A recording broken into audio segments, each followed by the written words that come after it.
and welcome to the Sci-AI podcast. This is episode number 8, and today I have a great guest with me. His name is Peter Voss. What an absolute honor to bring him on the podcast. A brief introduction of him. Peter is a serial entrepreneur and have founded many companies in the past in the field of AI and tech.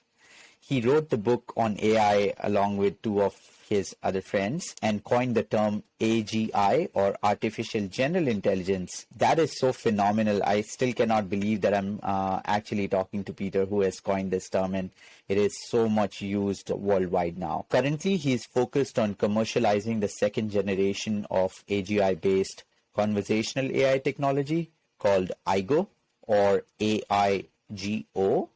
This approach puts Aigo at light years ahead of chatbots and other so-called personal assistants, and puts the forefront of the conversational AI is the new AI trend. So let's get forward and talk to Peter. Hey Peter, how are you doing today? Very well, thank you. Thanks for having me. Thank you. Yes. Okay, so my first question to you is, how does narrow AI is compared to the AGI, or Artificial General Intelligence, as of today? So how far are we from saying that, AGI has matured, or writing algorithms which is quite mature in AGI? Yes, so I think where we are right now is the vast majority of work done in the field of AI today is narrow AI. And, that hasn't really changed in decades. Well, in fact, I would say it's become a little worse that fewer people are actually working on general AI than there were 10 years ago. And the reason for that is that deep learning, machine learning, has been so phenomenally successful at narrow AI applications, solving, improving speech recognition, image recognition, and so on. But all of these applications, even learning to play Go or whatever, are very specific, are very narrow. So, when the term artificial intelligence was coined more than 60 years ago, it was really all about general AI, building a thinking machine, building a machine that can think and learn and reason the way humans do. But, that turned out to be really, really hard. So over the decades, what happened is people say, well, why don't we just solve one problem at a time? And, this is really what we've seen now in narrow AI, and that's where we've seen sort of the successes. But it really turned its back on the original intent of AI, because an important point to make here is with narrow AI, it's really the programmer's intelligence or the data scientist's intelligence that solves the problem. They figure out what code to write or what models to build or train, and they experiment around with that, and they understand the problem they're trying to solve, and then use sort of AI tools, to solve the problem. But what you really want is you want the intelligence to reside in the code, that the system you're building can figure out how to solve the problem rather than the programmer. So we, as I say, because machine learning, deep learning with massive amounts of data, massive amounts of computing power has been so successful in generating revenue and building, very, very valuable companies. And, of course, driven by targeted advertising, that's where trillions of dollars are. So exactly. it's sort of the only game in town, and fewer people are actually have been thinking about artificial general intelligence over the last 10 years for that reason. But people are also realizing now in the last few years, you see more and more about people realizing what the limitations of machine learning, deep learning are. And people are starting to scratch their heads and say, well, we really need to have something that is smarter, that can actually think, that can understand, and that can reason, and that can learn through, by reasoning through things, have deeper understanding.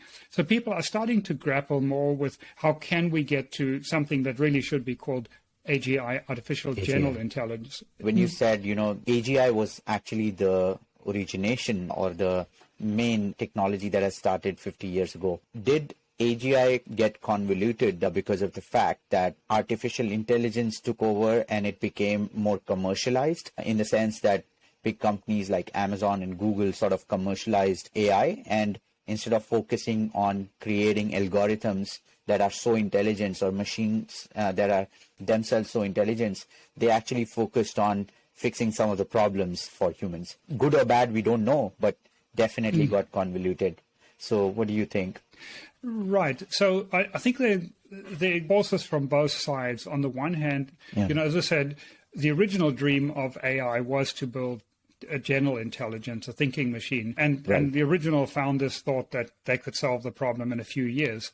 And of course, it turned out to be much, much harder than that. And, the computing power we had 60 years ago really wasn't up to the task anyway. Yes. So over the decades, people basically decided to do narrow AI projects just because there wasn't really any way they could solve the problem. I mean, people have tried over the years to build artificial general intelligence, typically in sort of cognitive architecture approaches. And, there've been a few things, but nobody really made a lot of substantial progress on that. Whereas with narrow AI, we got the world chess champion with Deep Blue, a few decades ago already.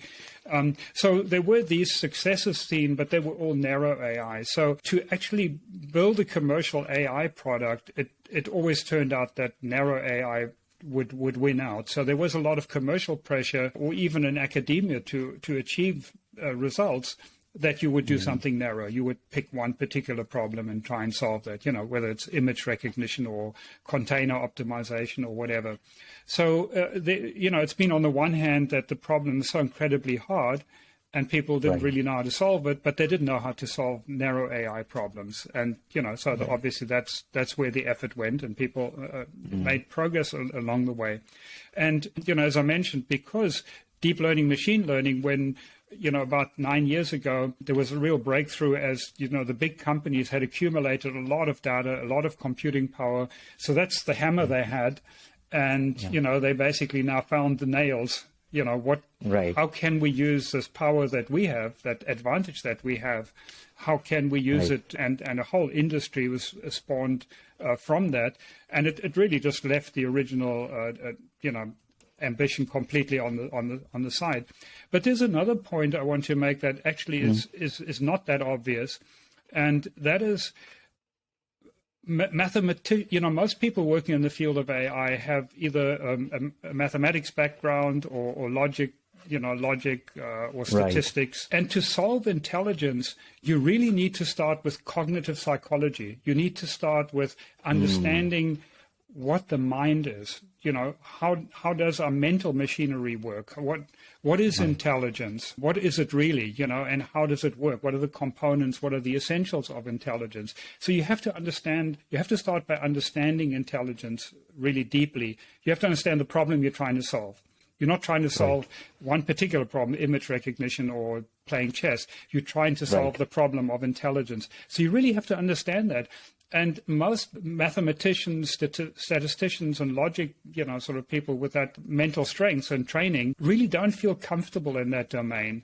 And then on the other hand, people in the cognitive psychology field may not feel comfortable with programming and hardware and computers and computer science as such. So you really need that overlap. You need somebody who can understand the problem in terms of cognition, but then also have the understanding of the technology. And that's pretty rare, and to find that. And of course, the companies that are now successful with deep learning, machine learning, really are typically logicians, statisticians, and people that have that focus and those skills. Right.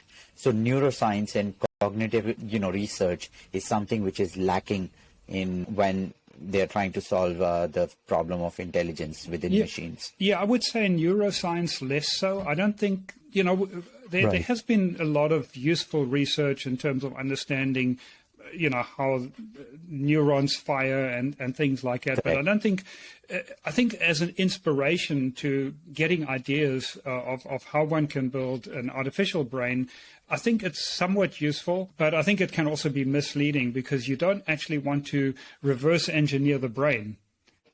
You don't want to try and copy the brain. Exactly.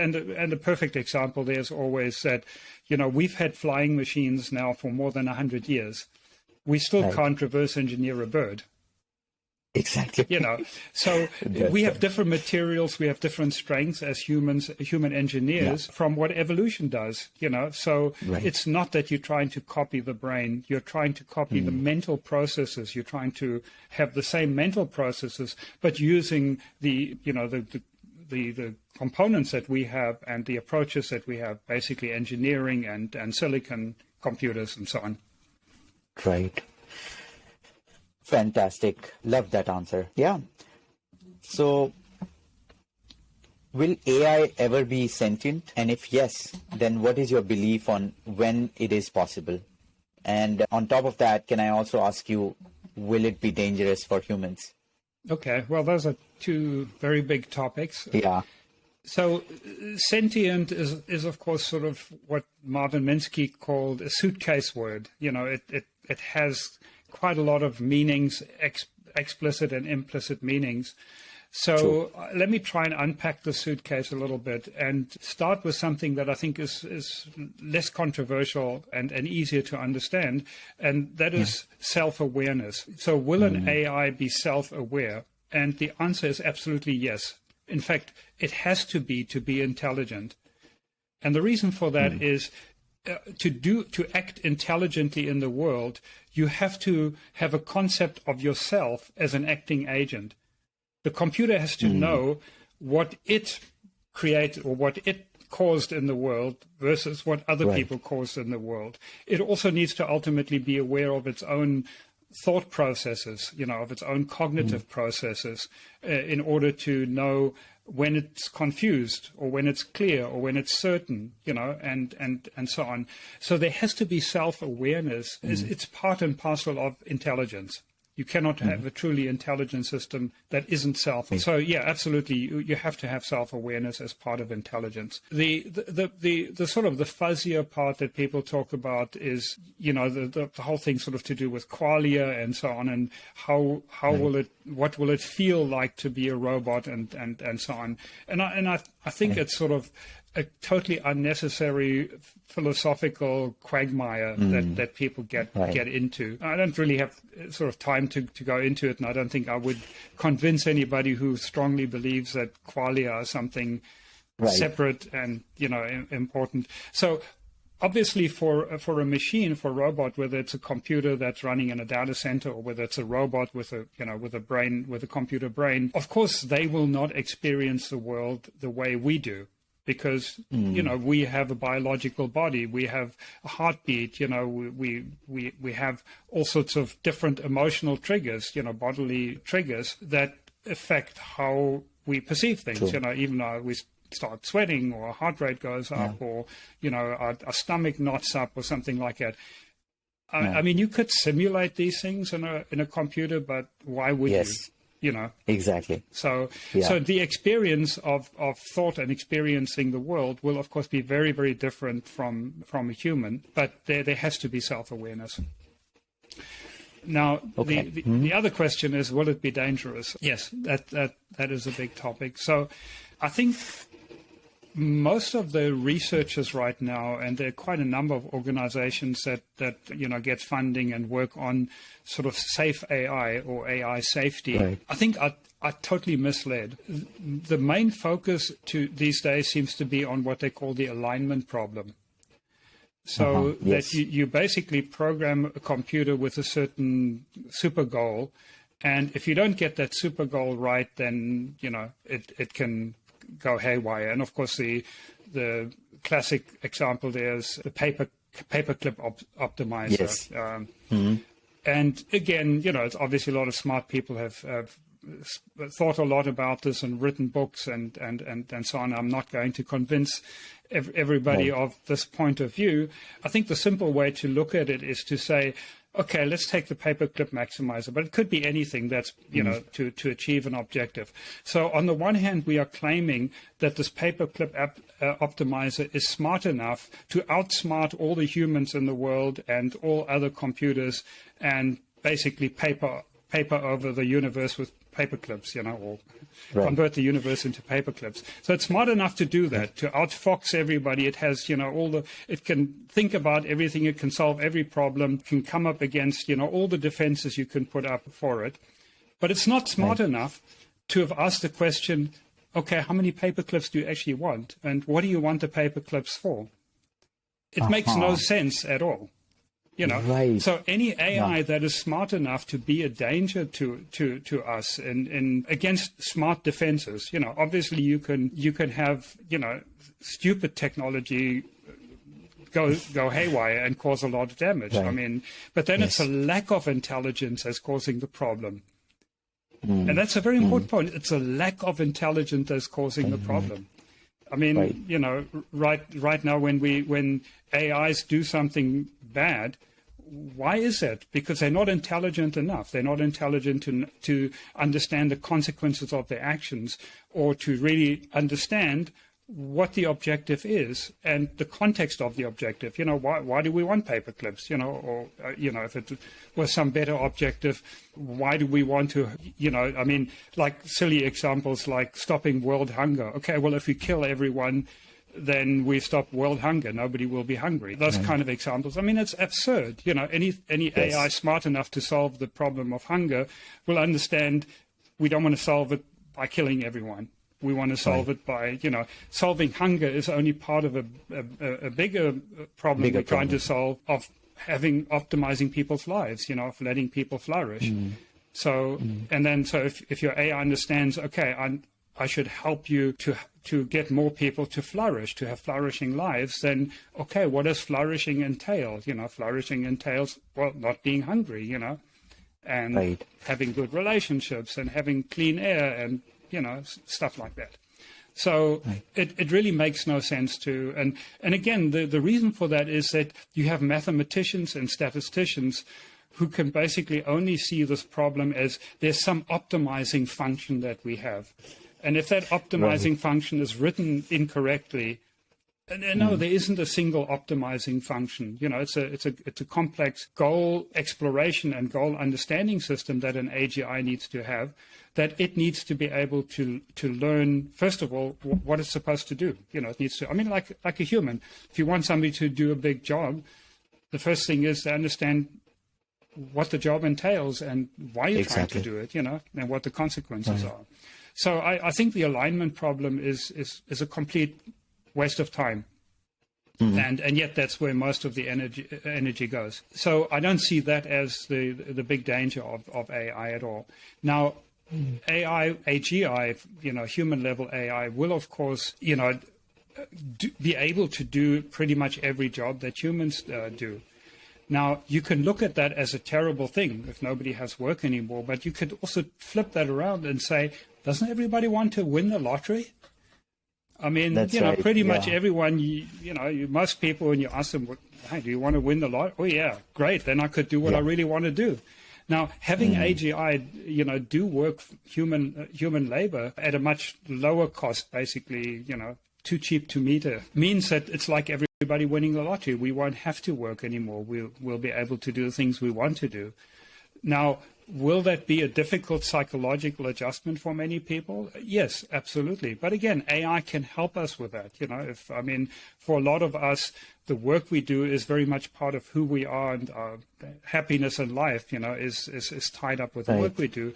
But for a lot of people, it isn't. They'd be very happy to be able to retire and not work. Do no work. Yeah. So, and then of course there's the other perspective on, will AI be good or bad for us? I think there's a very strong argument to be made that we actually need AGI to save ourselves from ourselves. That, humanity seems to be struggling with its, it seems to have tremendous growing pains right now in terms of, obviously climate change, or global warming is a problem, pollution. But even more importantly, I think governance is a huge problem. Yeah. We don't really seem to have figured out who to put in charge and what authority they should have, and and things like that. So I think AI can help us significantly to think these things through properly. That's a fantastic point to make, that it may not be dangerous for us. On the flip side, it could be the one that will save us in the future, because we ourselves are trying to kill ourselves by governance, like you said, politics all over the world, and then climate crisis, and then, terrorism, and, people getting nukes in their hands, bad people get nukes. And so, yeah, great point. I loved it. Can I ask you one point on that when you said, the relevance of putting heartbeat or stuff like that in robotics or an AI doesn't make any sense, but does putting or trying to put consciousness, like we have consciousness, in a machine or in an artificial intelligence machine makes any sense to do? Or let it be what it do good and not just mix it up with biological creatures? So I'm not really sure what you mean by consciousness. What I mentioned earlier is self-awareness, and I don't really see that consciousness as anything else than self-awareness. That's exactly right. And right. It as I say, it needs to be self-aware. You cannot have intelligence without self-awareness. So there's no question about it. And it's not even something you have to engineer separately. Again, there's a lot of confusion, and people say, well, we could have a zombie or something, something that isn't conscious but intelligent. No, that makes no sense. To be intelligent includes being conscious, being self-aware. You have to have self-awareness of both the sort of the physical limitations, of a computer, the physical reach that a computer or robot has, as well as its mental, capabilities. So there has to be that self-awareness. So it's not optional. Okay, so it has to be included. Perfect. And it will be. There's no extra engineering involved. That once you have a system that can conceptualize and form abstract concepts, it will form a concept of itself. And that's basically what self-awareness is. Right. Mm-hmm. Fantastic.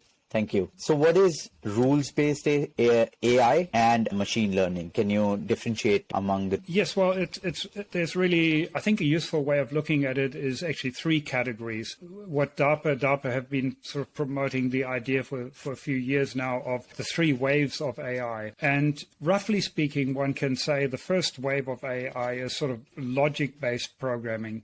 And I don't mean the sort of technical term of logic-based, but more generally the approach that is, using formal logic. So things like expert systems would fall into that category. I think Deep Blue was largely that kind of approach. So that would be the first wave, roughly speaking. And the second wave is pretty much what we're in now, which has been around for a long time in neural networks. But neural networks have really only come to started to work well since large data, a lot of data, and a lot of computing power has been applied to it. So the second wave is really statistical approaches, deep learning, machine learning. The third wave, according to DARPA, cognitive architectures. So there you specifically look at what intelligence needs, and that's really in the domain of AGI. The first two are narrow AI. How can we use, logic programming or statistical approaches to solve a particular problem? But the third wave really concerns itself with how do we have deep understanding? How do we have reasoning? How can we use context? How can we have one-shot learning, interactive learning, learning from the environment and adjusting as things change in the environment? And for that, you need a cognitive architecture that basically has the capabilities required by intelligence. And, of course, that's what I've been working on for the last 20 years is a cognitive architecture. And that's ultimately, I believe, what we are going to need to solve AGI. Mm-hmm.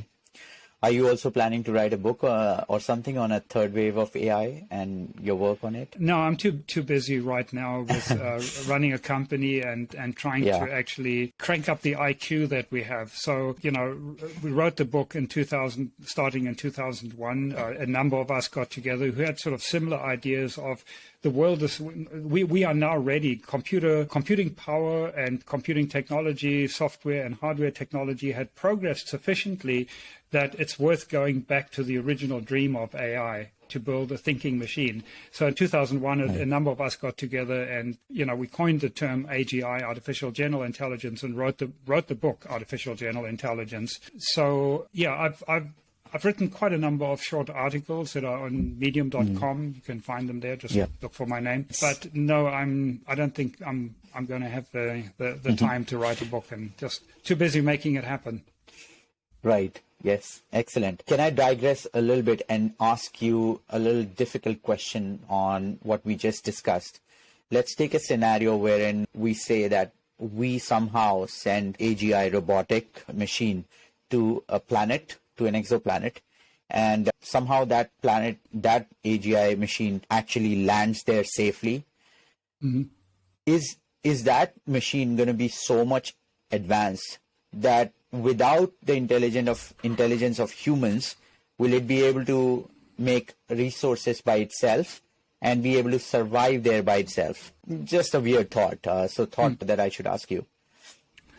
Well, of course, it depends if it has human level AI or AGI, general intelligence, it would be able to do that. I mean, you then, by definition, saying it can do everything that humans can do, sort of cognitively in terms of problem solving, but it would be in a much better position in terms of its protection. And there are many advantages that AIs have over humans. I mean, ultimately, for one, they can communicate with each other much better than humans can. Right. So if one AI learns a particular skill, one robot or learns a particular skill, it can copy that skill instantaneously to others, provided they have the right hardware and capacity to do it. They can also share information much easier. They don't have egos getting in the way. You have a whole lot of psychological problems. I mean, you start a community somewhere, and then invariably you have problems between males fighting over females or whatever. I mean, our reptile brain causes us a lot of problems. I mean, it's necessary for us to survive and reproduce, but it also can get in the way when you need to make logical decisions of what is the best decision to make. So robots won't have those kind of handicaps. They of course have photographic memory, and have instantaneous access to all of the information, on the internet, which they probably would have a copy of that, that they take to whatever planet they're going to. And they're much better at logical thinking than humans are. I mean, logical reasoning is sort of an evolutionary afterthought. And we are not terribly good at it, and whereas an AI will be inherently much better at logical reasoning. So to make the right decisions, to build a colony and to protect yourself and deal with all the various risks that you have, AIs would be in a much better position to do that. But that's assuming that you actually have roughly human level intelligence. Correct. When you have actually built that kind of capability. So yeah, fantastic. I don't know, just a weird thought that came into my mind to ask you that maybe in the future we will try something like that, and will the machine be able to stand by itself because it is so intelligent, and but it is faster than humans. So thank you. Yeah, I mean, I would think I love what Elon Musk is doing and how creative he is. But I must say, if the same effort was put into AGI, we would actually be able to build robots and send robots to Mars first, to make it habitable for us. To me, that would seem like a better plan. But, that depends on what view one has on how much effort it'll take to solve AGI, to get to human level AGI. And obviously my own assessment is that it's not going to take that much effort actually. So you're thinking that maybe we can build such a machine before they could actually launch humans to space and possibly Mars?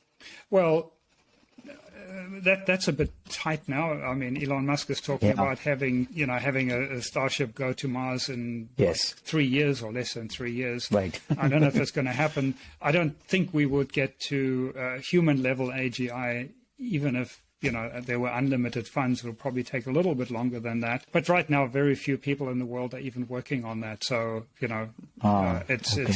That is really the problem, that everybody is working on, almost everybody is working on deep learning, machine learning, and that's the wrong path. That's not going to get us. It's narrow AI, basically. Right. So basically, because they are deriving tangible benefits or monetizing it, so that's why they're not focusing on the general intelligence even till today. So that's one reason, and the other reason is that they don't. Most people don't even have any idea on how to achieve AGI. So if you don't know that, what path to follow, again, part of the reason being, unless you start with understanding cognitive psychology and understanding what intelligence is, chances are you don't even have any idea on how you would get to AGI. So if you don't have an idea on how to get to AGI, you won't work on it. But it's also worse than that.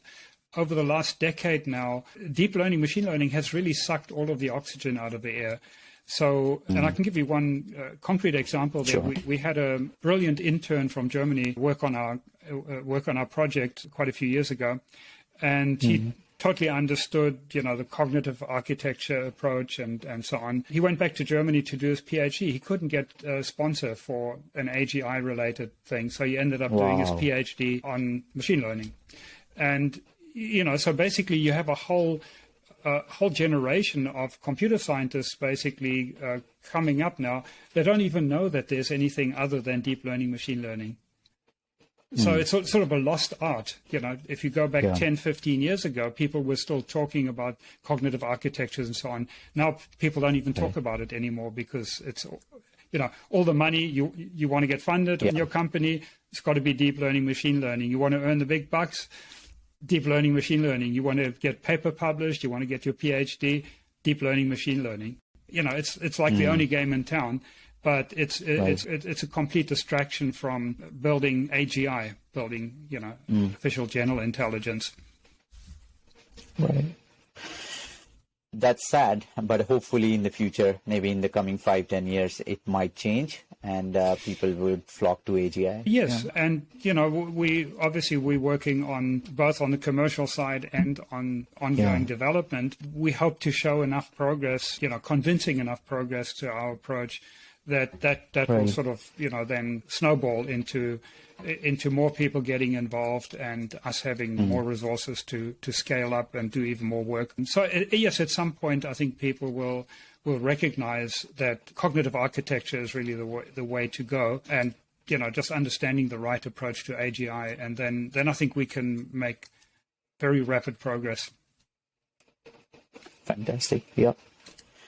So by using this podcast, I would also urge people working in the field of AGI to follow Peter, because the things that he's mentioning probably will help the coming generations to sort of get into the field of AGI. So can one day AGI will become so strong and has such a huge database of rich data that it wouldn't need any new data? Like it is sort of like a God capability inside. It knows close to infinity of everything. Can you please share that evolution process of AGI, if it's possible? Yeah, sure. Yeah, I think that's another very common mistake that is made, that people think that an AGI will have, omniscience and it will be able to solve every problem. It'll know everything and be able to solve every problem. That it'll be godlike in some way. I think that's complete nonsense. Reality is so incredibly complex. You have, exponential explosion of factors that come into account if you try to predict the future, that it's impossible, and that's well proven, with chaos theory and so on, that there are most processes, in fact, in the real world cannot be predicted, and cannot be predicted ever. It would need more atoms than there are in the universe to be able to model the process, and it would be modeling itself. It's just absurd to believe that an AI can be omniscient and basically, which is implied if you can imply that you can predict the future, for example, accurately. It's not possible. We know that. We already know that it's not possible.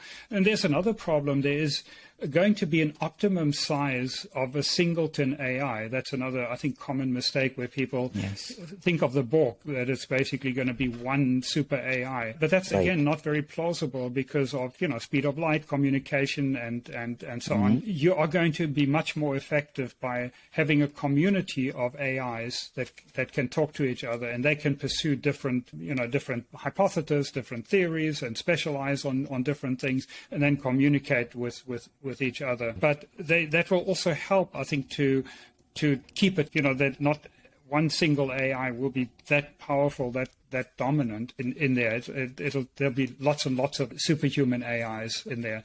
But no, infinite knowledge and that, it's just impossible. I mean, so that's just not going to happen. Mm-hmm. Good. Thank you so much. Yes. So humans can't just think, brilliantly. We can even hide thoughts inside us. How would you create scenarios in an algorithm for an AGI to do the same? If you're saying we want to build the most general intelligent machine. Basically, where I'm trying to get onto is, how will you create an artificial brain that can mimic my brain and become more powerful because a human brain can only think with a certain speed and intensity? Yes, of course, that's another factor that makes computers so much more powerful, apart from the things that I've mentioned before, is that you can scale up the speed. That once you have an AI built to solve a problem at a certain speed, you can increase that up to some theoretical maximum, again, speed of light and the physical size of the brain and heat dissipation and stuff like that. But yes, it can be much more powerful than a single human brain. There's no reason there's no reason to believe that it would just stop at human level capabilities. I mean, already, of course, we know computers and calculators much more powerful than we are at just crunching numbers. So we know in some things it'll inherently be much more powerful than us. But across the board, basically, there's every reason to believe we will reach human level ability. So that's great. Thank you. Yeah. So has there been any instance or a machine created as yet, like as of 2021 when we are talking, that comes close to an AGI machine? Is it Sophia or the other robotics or AI machines that have been created? Yeah, so no, it's not Sophia. Sophia, to the best of my knowledge, is very much a chatbot, a traditional chatbot. It's scripted. There are humans behind the scene, and many of the things that are showed that simply make up stuff. Of course, it was a fantastic PR stunt to have Sophia, and and I'm sure it helped to raise money. And got lots of people talking about it, but no, there's nobody at home there. There's no AGI engine to speak of. Right. Now, unfortunately, as I said, very few people are working on AGI in practical sense. I mean, we have an annual conference, an AGI conference, and if you talk to the people working on it, a lot of privateers, people who are doing it in their spare time, or they're retired, or they have a very small company. There's not a lot of effort going in. So my company must be one of the best funded efforts in the AGI space. I mean, Ben Goertzel, raised quite a bit of money with SingularityNet. I don't know how much of that is being spent on AGI development, because it seems more like it's the whole blockchain ecosystem of algorithms, basically exchanging algorithms, which really has, again, very little to do with AGI. So, and we're a small company. I mean, our funding to date has been, in a few tens of millions, which is not a lot of money. When you compare, for example, that Amazon apparently has 10,000 people working on Alexa. Wow. 10,000 people. That's, I don't know, a payroll of $1 billion a year or something. Right. Or you look at DeepMind with 600 or 800 PhD level researchers, to the best of my knowledge, we are probably the sort of best funded AGI effort in the world right now. And, it's not well funded at all, in the tens of millions. But we are commercial, so we're clearly nowhere near human level intelligence. But the architecture, the core technology that we're using is definitely a proto AGI.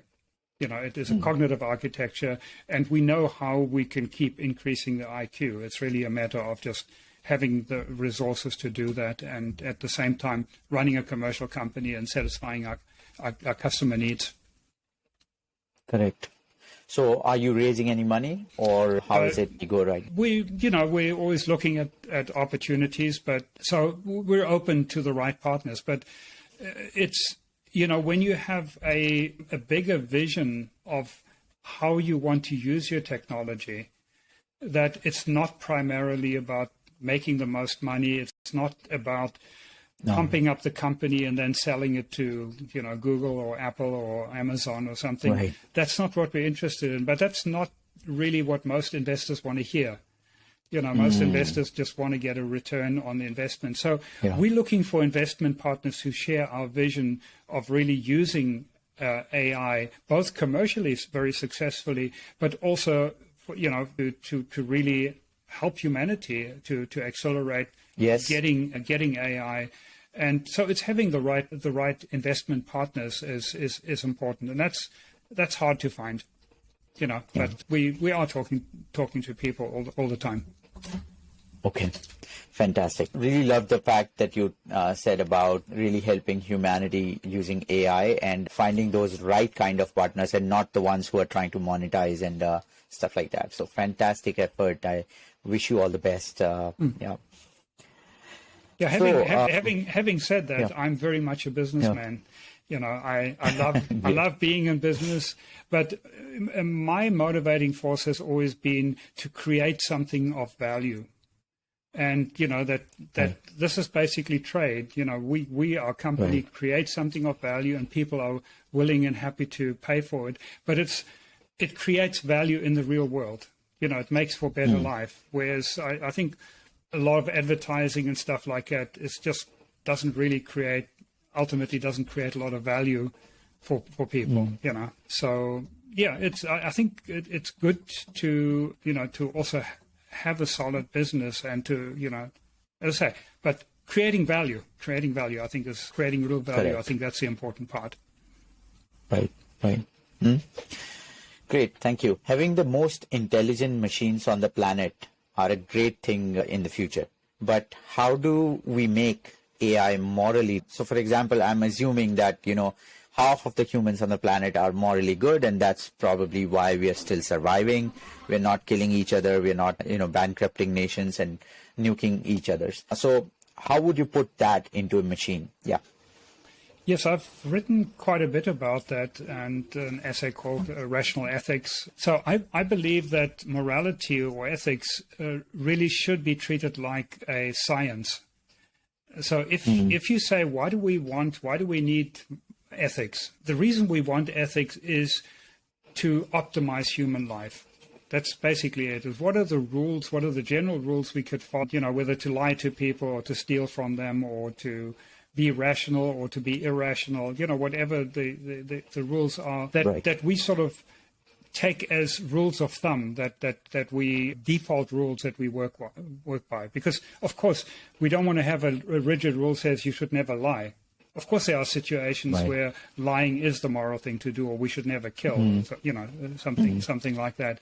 So I think it's coming up with those generalized rules that will help to optimize human life.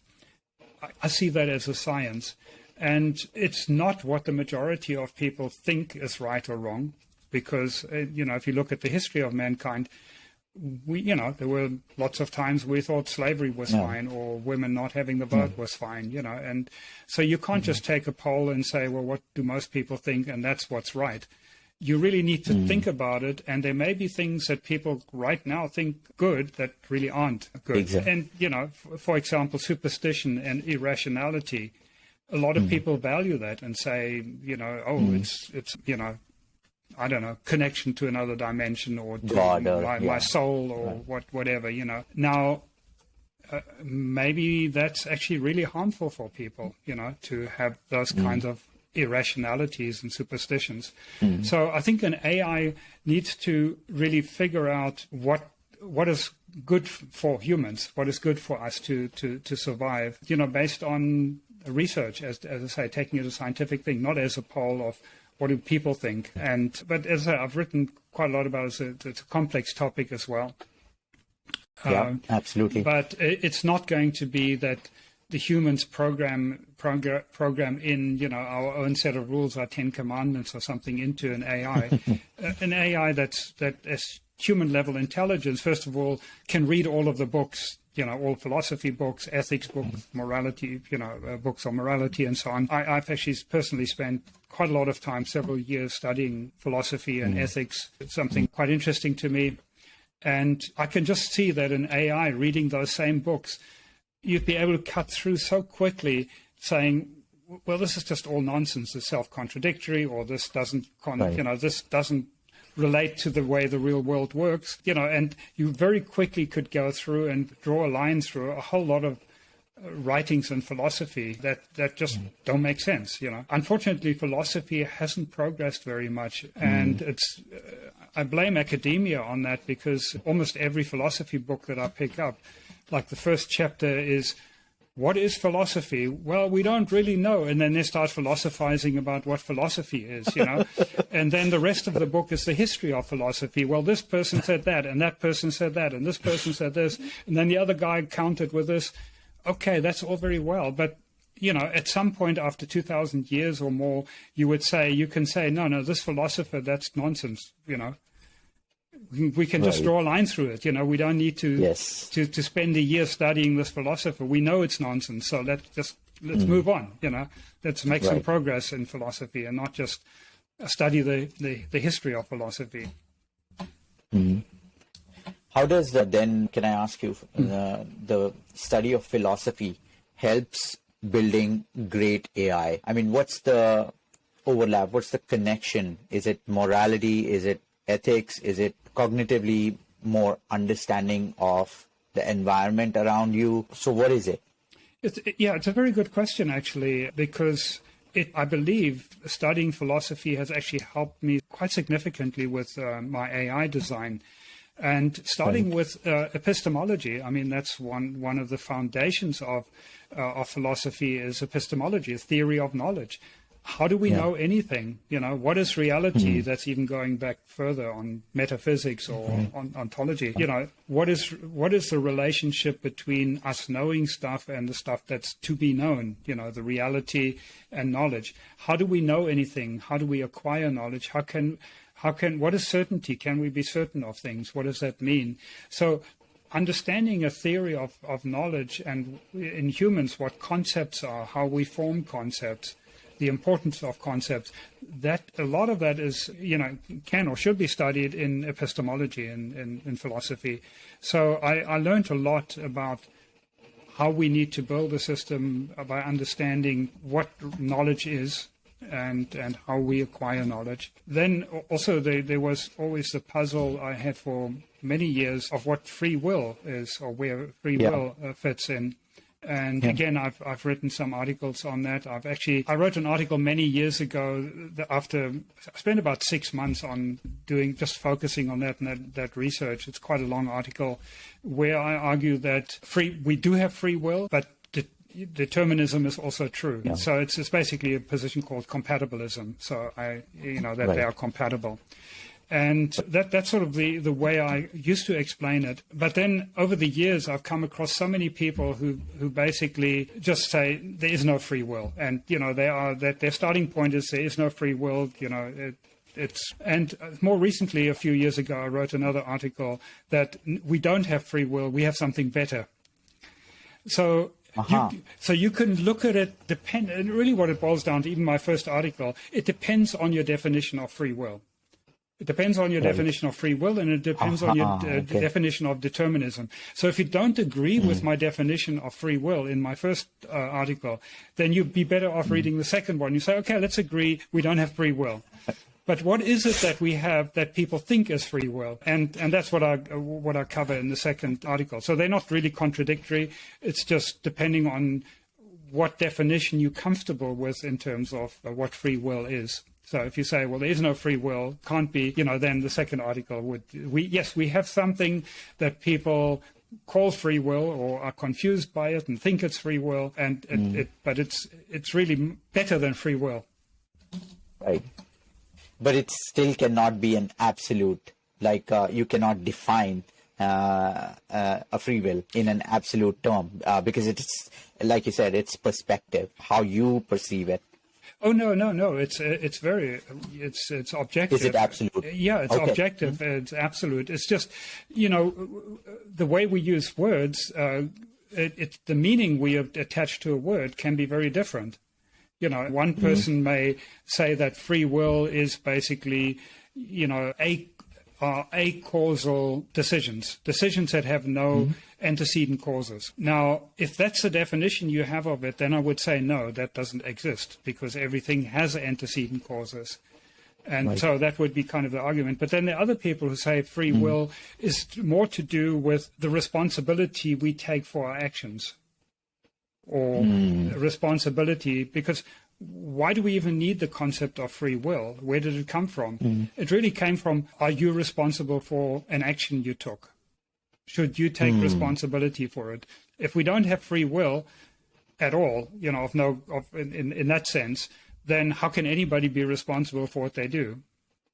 And nobody could ever take responsibility for what they do because, and that's kind of an absurd position to take. Clearly, we do say that people are responsible for their actions. We might make all sorts of excuses and say, childhood this, or they were hungry, or whatever, but those are factors that come into it. But then at some point they made a decision to do this or to do that, So anyway, that I explore that in quite a bit of detail in the two articles that I have.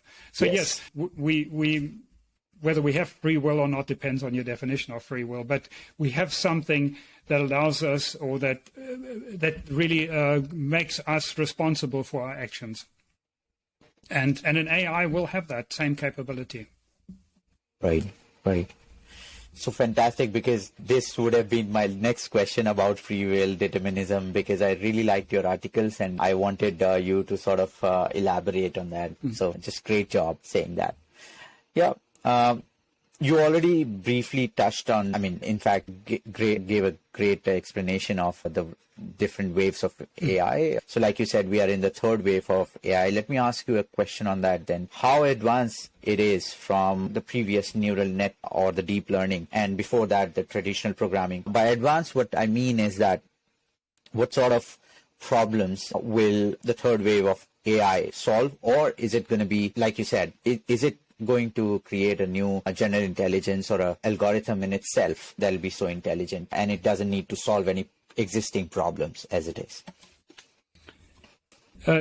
Yes, so I think the third wave is a little bit misleading in the sense that sometimes people think it's sort of the second wave is an evolution of the first wave, and the third wave is an evolution of the second wave. And it's not. That's not really the way, DARPA, when they came up with that idea, it's not really the way it is. There are really different technologies, there are different approaches. So there's sort of the more logic-based approach, there's a statistical approach, and then there's what I would characterize as the cognitive architecture approach. And they're really different approaches. Now, currently, we are very much dominated by second wave. Statistical systems, deep learning, machine learning, it's all second wave. And as I mentioned earlier, people are starting to realize that there are really very fundamental limitations of that approach. And they're looking to how can they tweak the second wave to overcome those. And in my opinion is, no, you can't really tweak it. You really need to kind of, as Jeff Hinton actually said, we need to throw it all away and start over. And he's one of the godfathers of the deep learning, machine learning, but he said we need to throw it all away and start. So I would agree with him. And what we need to start over with, I believe, is a cognitive architecture. So at the moment, cognitive architectures don't have a lot of love, don't have a lot of development yet. It's, pretty limited. My own company is focusing on utilizing that technology purely on conversational AI.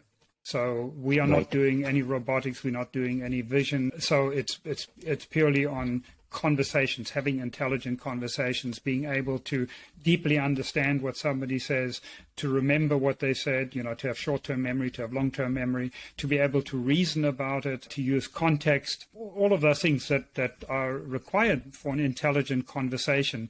So we are focusing on intelligence in the domain of conversational AI. And I believe we have by far the most powerful system with our approach available to that. But, as I said, we're a relatively small effort at the moment, which I expect to change. Well, we are growing very rapidly. But, in terms of first and second wave are really narrow AI focused.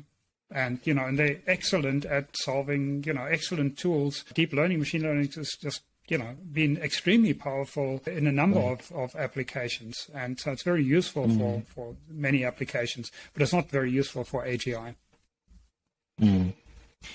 Fantastic. Great answer. Thank you. Can you talk a little bit about what are natural language interaction platforms? I've read somewhere in your articles about it. And how is it different from chatbots? And also, what is Aigo, your company, is trying to achieve using artificial intelligence? Yeah, so the quick way to explain the difference between our conversational AI and other chatbots that are there is ours is a chatbot with a brain. All the other chatbots don't have a brain. And it's actually very true and very sort of profound and concise difference. And let me explain a little bit. Currently, if you look at, there are thousands of different chatbots that are being offered by hundreds of companies that are in the field. All of them, to the best of my knowledge, use basically a combination of first wave and second wave technology. And they basically use second wave technology to categorize. So basically, if you have an utterance, if you say blah, blah, blah, weather, it will say, oh, your intent is you want to know what the weather is, Right. And if you say blah, blah, blah, I hate Uber, don't ever give me Uber again, chances are it'll trigger the Uber app. Yeah. Because that's the only categorization. So it basically categorizes, you train a model that it categorizes your utterance or whatever you say, and basically triggers a response out of, a few hundred or few thousand even different responses. And then the response is handled sort of with more or less first wave technology. You essentially have some kind of a flow chart that you then, like take the example of Uber, will say, where do you want to go? How many people are going? Do you want Uber X? So it's a combination of a deep learning categorizer with a flowchart type program. And, there's some very sophisticated tools that allow you to build these things, but there's no brain, there's no cognitive architecture, there's no deep understanding. It doesn't use context. There's no interactive learning. It doesn't have short-term memory, so it doesn't remember what you said 2 minutes ago, never mind what you said last. There's no reasoning, So, if you had to hire an assistant who didn't remember what you said 2 minutes ago, take that into account, didn't have long-term memory, and just listen to if you said, blah, blah, blah, I hate Uber, oh, Uber, you want the Uber, they wouldn't last very long, And that's why, these chatbots are so limited, because they don't have a brain. So our approach is that everything that's being said, we do deep parsing, which is contextual. It takes into account short-term memory, long-term memory, reasoning, and so on, to make sense of what you're saying. And so you can have a real conversation on that, and then come back a week later and it will remember what you said, a week earlier, and utilize it as well. So that's what our company Aigo.ai does. And we have some pioneering customers who, large corporate customers who really want to offer the very best technology to their customers, to have that the best possible experience for them. And they're utilizing our system. Of course, it also allows us to automate more things than a conventional chatbot can, so we can A, automate more things, and B, give the customer a much, much better experience. Fantastic. That's such an amazing thing that the company is doing, and I wish you all the best for it. Thank you. Yeah. So Last question to you, and a bit philosophical, because you said you love philosophy. What is the meaning of life to you, and what is the purpose of us humans in the universe? Why were we even created, Peter? Are we here to solve a purpose, or why do we always look for becoming better in everything? For example, take an iPhone. They're building better iPhones every year. Even at your company, you might want to create better algorithms every month, every year. Why are we trying to do that? So what's the meaning of all this? Why this exponential nature of being better at everything?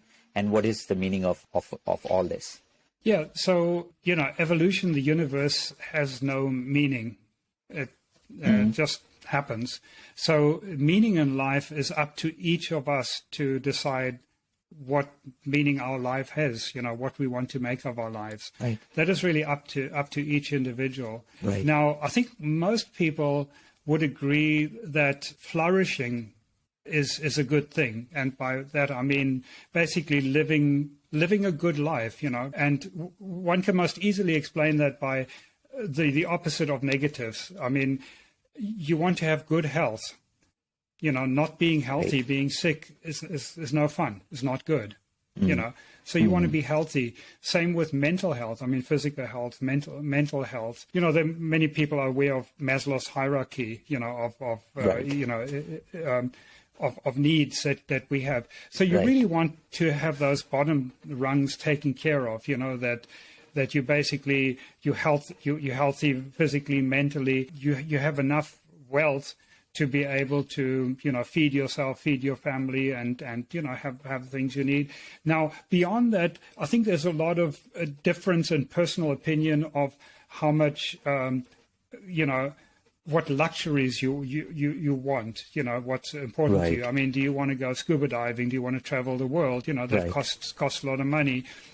How big should the house be that you live in? Do you need air conditioning in every room, or do you just open the windows? They can make a big difference of how much money, or do you need the latest model Tesla Plaid, or can you do with a Model 3?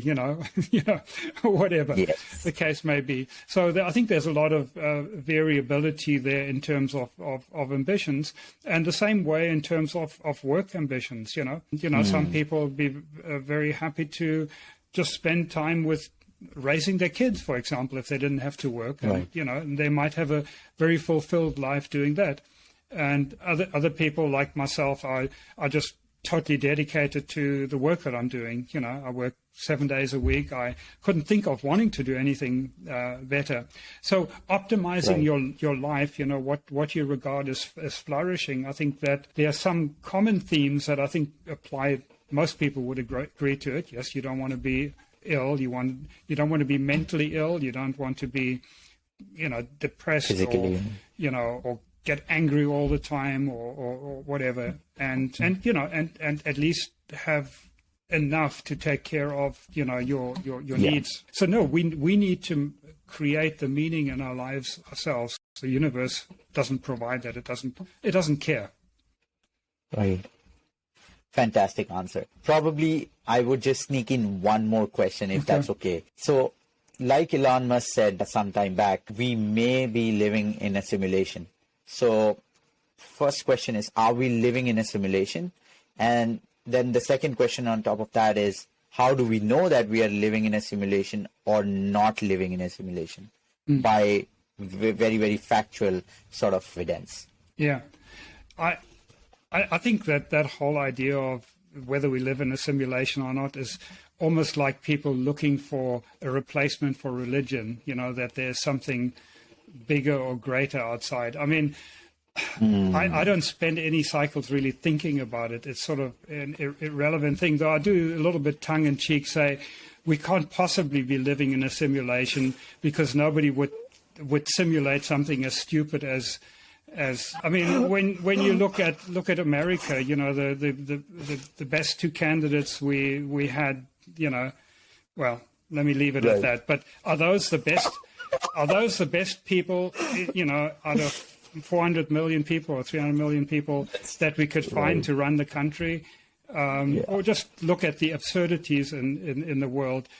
No, we can't be a simulation.